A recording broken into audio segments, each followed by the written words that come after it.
Hello friends, ನಮಸ್ಕಾರ. ಕೀರ್ತಿ simple ಅಡುಗೆಗೆ ಸ್ವಾಗತ. ಇವತ್ತು ನಾನು ಸಿಹಿ ಪೊಂಗಲ್ ಮಾಡೋದನ್ನು ತೋರಿಸ್ಕೊಡ್ತೇನೆ ನೋಡ್ರಿ. ಇಲ್ಲಿ ನಾನು ಒಂದು 2 ಬಟ್ಲು ಅಕ್ಕಿ ತೊಗೊಂಡಿನಿ ಮತ್ತು 1/4 ಬಟ್ಲು ಹೆಸರು ಬೇಳೆನ ತೊಗೊಂಡಿನಿ.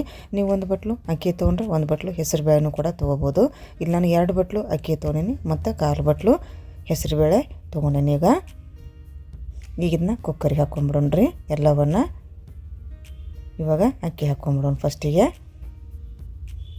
ಈಗ 2 ಬಟ್ಲನ್ನು ಹಾಕ್ಕೊಂಡು ನಾನು ಕುಕ್ಕರಿಗೆ ಮತ್ತು ಒಂದು 1/4 ಬಟ್ಲು ಹೆಸರು ಬೇಳೆನೂ ಕೂಡ ಹಾಕ್ಕೊಂಡ್ಬಿಡ್ತೇನೆ. ಈಗ ಹಾಕಿ ನೀರು ಹಾಕಿ 1-2 ಸಲ ತೊಳ್ಕೊಂಡ್ಬಿಡ್ತೇನೆ ರೀ ಇದನ್ನು.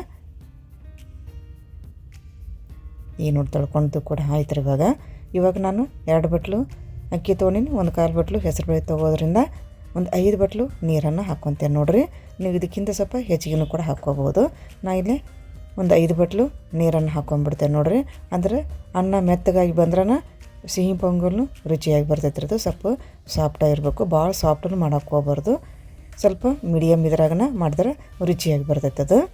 ಈಗ ನೋಡ್ರಿ ನಾನು 5 ಬಟ್ಲೂ ನೀರನ್ನು ಕೂಡ ಹಾಕೊಂಡೀಗ ಈ ಕುಕ್ಕರದ್ದು ಮುಚ್ಚಳ ಮುಚ್ಚಿ ಒಂದು 4-5 ಸೀಟಿ ಮಾಡಿಸ್ಕೊಂಡ್ಬಿಡ್ತೇನೆ ರೀ. ಈಗ ನೋಡ್ರಿ 4-5 ಸೀಟಿನೂ ಕೂಡ ನಾನು ಮಾಡಿಸ್ಕೊಂಡ್ಬಿಟ್ಟು ಇವಾಗ ಸಾಫ್ಟಾಗಿ ಬಂದೈತಿ ಅನ್ನ ಮತ್ತು ಹೆಸರು ಬೇಳೆ ಈ ರೀತಿ ಬಂದೈತೆ ನೋಡ್ರಿ.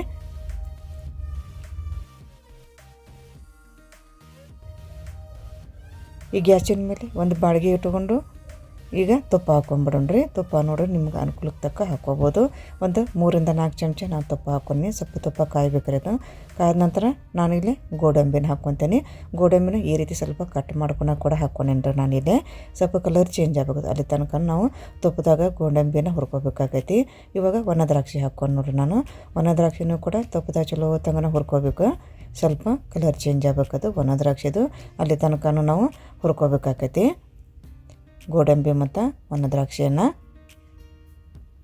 ಈಗ ಗೋಡಂಬಿ ಮತ್ತು ಒಣ ದ್ರಾಕ್ಷಿನ ಚಲೋ ತಂಗ ತುಪ್ಪದಾಗ ನಾನು ಹುರ್ಕೊಂಡಿದ್ದ ಆಯ್ತು ನೋಡ್ರಿ. ಇವಾಗ ಒಣ ಕೊಬ್ಬರಿ ತುರಿ ಹಾಕ್ಕೊತೇನೆ ರೀ ನಾನಿಲ್ಲಿ. ಈಗ ಒಣ ಕೊಬ್ಬರಿ ತುರಿನ ಹಾಕ್ಕೊಂಡ್ಮೇಲೆ ಸ್ವಲ್ಪ ಅದನ್ನು ಕೂಡ ತುಪ್ಪದಾಗ ಹುರ್ಕೊಂಬಿಡೋಣ. ಈಗ ಇದನ್ನ ಸೈಡಿಗೆ ತಕ್ಕೊಂಡು ಇಟ್ಕೊಂಡ್ಬಿಡೋಣ್ರಿ ಎಲ್ಲವನ್ನು. ಈಗ ಅದೇ ಬಾಳಿಗೆಗೆ ಬೆಲ್ಲ ಹಾಕ್ಕೊಂಬಿಡೋಣ್ರಿ. ಈಗ ನಾವು 1 ಬಟ್ಲು ಬೆಲ್ಲ ಹಾಕ್ಕೊಂಡೆ ನೋಡ್ರಿ ಇಲ್ಲಿ. 1 ಬೆಲ್ಲ ಹಾಕ್ಕೊಂಡು ಈಗ ಸ್ವಲ್ಪ ನೀರು ಹಾಕ್ಕೊಂಡ್ಬಿಡ್ತೇನೆ ರೀ. ನಮಗೆ ಎಷ್ಟು ಅಳಕ್ಕೆ ಬೇಕಲ್ಲ, ಲಿಕ್ವಿಡ್ ಬೇಕಲ್ಲ ಅಷ್ಟು ನೀರನ್ನು ನಾವು ಹಾಕ್ಕೋಬೇಕಾಕತಿ. ಈಗ ನಾನು 2 ಬಟ್ಲು ಅಕ್ಕಿ 1/4 ಬಟ್ಲು ಹೆಸರು ಬೇಳೆ ತೊಗೊಂಡ್ರೆ 1 ಬಟ್ಲು ಬೆಲ್ಲ ಹಾಕ್ಕೊಂಡೆ ನೋಡ್ರಿ. ಸ್ವೀಟನ್ನು ನೀವು ನೋಡಿಕೊಂಡು ಹಾಕ್ಕೋಬೋದು. ಇವಾಗ ನೋಡ್ರಿ ಬೆಲ್ಲ ಚಲೋ ತಂಗ ಕುದ್ದೈತಿ. ನಾವೇನು ಕುಕ್ಕರ್ ಒಳಗೆ ಅನ್ನವನ್ನು ಕುದಿಸ್ಕೊಂಡು ಇಟ್ಕೊಂಡಿದ್ವಲ್ಲ, ಈಗ ಇದಕ್ಕೆ ಹಾಕ್ಕೊಂಬಿಡೋಣ್ರಿ. ಬೆಲ್ಲದ ಪಾಕಕ್ಕೆ ಹಾಕ್ಕೊಂಬಿಡೋಣ. ಈಗ ಹಾಕ್ಕೊಂಡಿದ್ದನ್ನ ಸ್ವಲ್ಪ ಕುದಿಸ್ಕೊಂಬಿಡೋಣ್ರಿ ಚಲೋ ತಂಗನ ಬೆಲ್ಲದ ಜೊತೆಗಿನ. ಈಗ ನೋಡಿರಿ ಎಲ್ಲವನ್ನ ಹಾಕ್ಕೊಂಡಿದ್ದು ಆಯ್ತು. ಈಗ ಇಷ್ಟು ನೀರಿಗೆ ಐತಲ್ಲ, ಇದು ಕುದ್ದಂಗೆ ಸ್ವಲ್ಪ ಗಟ್ಟಿಯಾಗಿ ಬರ್ತೈತೆ ರೀ ಇದು. ಈಗ ಮೊದಲಕ್ಕೆ ನಾವು ಹುರ್ಕೊಂಡಿದ್ದಿಲ್ಲ ಗೋಡಂಬಿ, ಒಣ ದ್ರಾಕ್ಷಿ ಮತ್ತು ಒಣ ಕೊಬ್ಬರಿನ ಇವಾಗ ಹಾಕ್ಕೊಂಬಿಡೋಣ್ರಿ. ಸ್ವಲ್ಪ ಏಲಕ್ಕಿ ಪೌಡ್ರನ್ನು ಕೂಡ ಹಾಕ್ಕೊಂಬಿಡೋಣ. ಹಾಕ್ಕೊಂಡು ಇದನ್ನ 1 ನಿಮಿಷ ಕುದಿಸ್ಕೊಂಬಿಡೋಣ್ರಿ ಸ್ವಲ್ಪ. ಈಗ ನೋಡ್ರಿ ಆಗಾಕಪ್ಪ ಅಂತದ್ದು ಸಿಹಿ ಪೊಂಗಲ್ಲು. ಇನ್ನೂ ಸ್ವಲ್ಪ 1 ನಿಮಿಷ ಕುದಿಬಿಟ್ರೆ ಸಾಕು, ತಕ್ಕೊಂಬಿಡೋಣ್ರಿ ಇದನ್ನ. ಆಮೇಲೆ ಈಗ ರೆಡಿ ಆಯ್ತು ನೋಡ್ರಿ ಸಿಹಿ ಪೊಂಗಲ್ಲು. ಇದಿಷ್ಟು ಗಟ್ಟಿಯಾಗಿ ಸಾಕು. ಆಮೇಲೆ ಇದು ಮತ್ತೆ ಗಟ್ಟಿ ಹಾಕೈತ್ರಿ ಇದು ಆರಿದ ಮೇಲೆ. ಇದು ಈಗ ರೆಡಿ ಆಯ್ತು ನೋಡ್ರಿ. ಪ್ಲೇಟಿಗೆ ಕೂಡ ಸರ್ವ್ ಮಾಡ್ಕೊಂಬಿಡೋಣ. ಈ ಒಂದು ರೀತಿಯ ಸಿಹಿ ಪೊಂಗಲ್ ನಿಮ್ಗೆ ಲೈಕ್ ಆಗಿದ್ರೆ ಒಂದು ಲೈಕ್ ಮಾಡಿರಿ, ಆದಷ್ಟು ಶೇರ್ ಮಾಡಿರಿ. ನೋಡಿದಂಥ ನನ್ನೆಲ್ಲ ವೀಕ್ಷಕರಿಗೂ ಧನ್ಯವಾದ. ಮತ್ತೊಂದು ಸಿಂಪಲ್ ಆದ ಅಡುಗೆಯೊಂದಿಗೆ ಬರುತ್ತೇನೆ. ಅಲ್ಲಿ ತನಕ ಈ ಒಂದು ಸಿಹಿ ಪೊಂಗಲ್ನ ನೀವು ಕೂಡ ಒಮ್ಮೆ ಟ್ರೈ ಮಾಡಿ ನೋಡಿರಿ. ಮತ್ತು ನನ್ನ ಚಾನಲ್ ನೀವು ಸಬ್ಸ್ಕ್ರೈಬ್ ಕೂಡ ಮಾಡ್ಕೊಂಬಿಡ್ರಿ.